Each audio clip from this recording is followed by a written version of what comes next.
Sir William Ruto knows that people were mugged and people were pocketed during his campaign trail.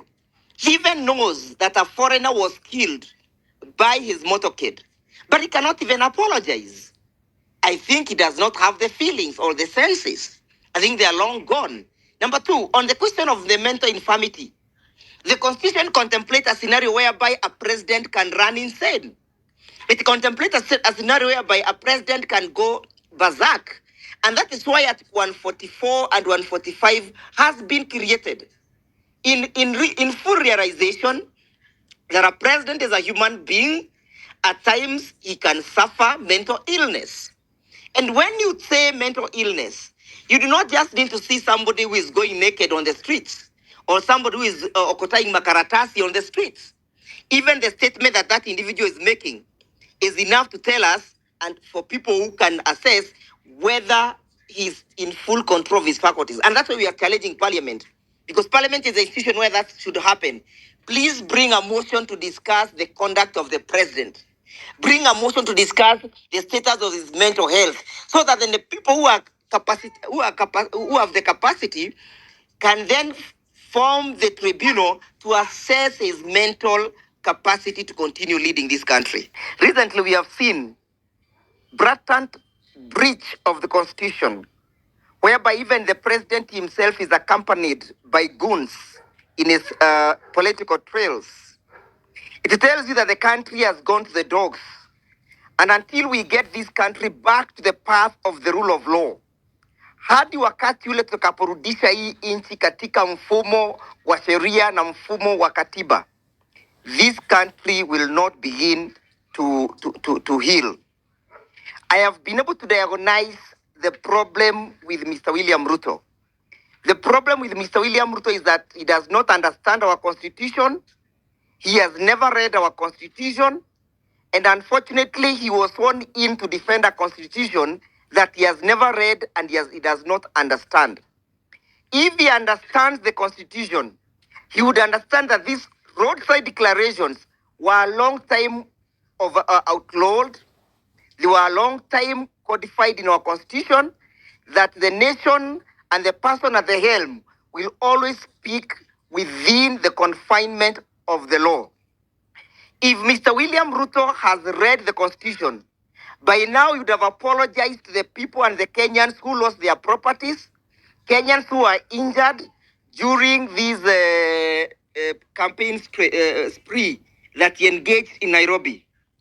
But because he is senseless, because he is mindless, because the man seems to or appears to be out of control of his faculties, he does not even understand that Kenyans were injured during that particular time. If Mr. William Ruto understands our constitution, he will not be giving these fake promises that he's giving on day-to-day basis. He would at least understand that currently the government speaks through declarations and through cabinet memos and through properly documented decisions by the Senate, by the executive. If Mr. William Ruto understands our constitution, he would have understood that it's not just easy for him to go and say he's going to spend money to buy a photocopier machine for chapatis without that resolution being passed by cabinet. And most importantly, without a budget being created for it by the oversight organ. But the unfortunate thing is that Mr. William Ruto has captured all our institutions. He has captured parliament. The judiciary is struggling and fighting for its life because Mr. William Ruto is strangling the judiciary. Parliament is one of the biggest failures that this country has suffered. Fortunately, we are having a big portion of parliament that is now singing the tune of the in his campaigns in Nairobi, when Kenyans lost their properties, when Kenyans were mugged, when Kenyans were pickpocketed. A member of parliament in that campaign trail, listening to him saying that I'll buy a machine to make chapatis, knowing well that the budget has not provided for it, how else can he hold this man to account? So, my brothers and sisters, we are having to sacrifice ourselves to reclaim this country to rebuild this country and to redeem this country. When we enacted the new constitution, we give unto ourselves a document that was to give and to always be the cardinal north. We wanted to break away from the past. We wanted a new beginning. And therefore the constitution, when we diagnosed the problem that the country was facing, we prescribed a cure for it. And the cure fight itself, well seated within the four corners of the constitution. But I keep on saying as I land, it is not enough just to have a new constitution, a good constitution, a progressive constitution, or good laws. And I'll take you back the memory lane. In 1963, when we got the Lancaster Constitution, Kenyatta 1 came, atrocities were committed, the economy collapsed, people were killed, to mention but a few, Gamapinto and JM. And we passed that era. Moi came, again with the Lancaster Constitution. Goldenberg happened, people were killed, people were detained without trial, human rights were violated, our public land was stolen.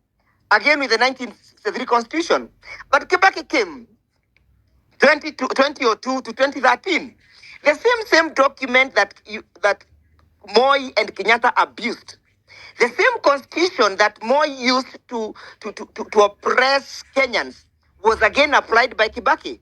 The economy grew, the infrastructure expanded, human rights were restored, the democratic complementary institutions were restored. What does that tell you? That other than just having a good constitution, we also need to check on the character of the person at the helm. Let me take you now to 2022, 2027, 2025. A man in the name of William Ruto, with a new constitution, a progressive one, a constitution that has created serious checks and balances, a constitution that has created the separation of powers. It has created the complementary institutions, but they have not all been mutilated. Yet he is one of the person with the best constitution. Why? Because his character is questionable. Because his behavior is questionable. Because he does not believe in this constitution. So even as we strive, and as we pride ourselves of having good constitution, we must check on the character of the person at the helm. Is that person trustworthy? Is that person an honest person? Does that person hold the pillar of integrity? Can that person be called to account? Can that person be transparent? Can that person be able to respect the rule of law, even as bad as it is or as good as it is? If that person does not meet those qualifications, then that person does not befit to be the president of the Republic of Kenya. And that's why I'm saying, as I land, it is important to start exploring the possibilities within which we can have the mental status of Mr. William Ruto checked. And Article 144 and Article 145 of the Constitution. Because if you see a man who lies from morning from sunrise to sunset, he lies even to blatantly lie. It tells you this man must not be in the full faculty of his in full control of his faculties. And that's his parliament. If parliament was what is contemplated to be in the constitution, they would have at least tabled a motion to discuss the mental infirmity or the mental stability or the mental wellness of Mr. William Ruto. To me, if I was to vote and give a card, I would give a red card as to his mental capacity to govern this country and to continue governing this country. I land.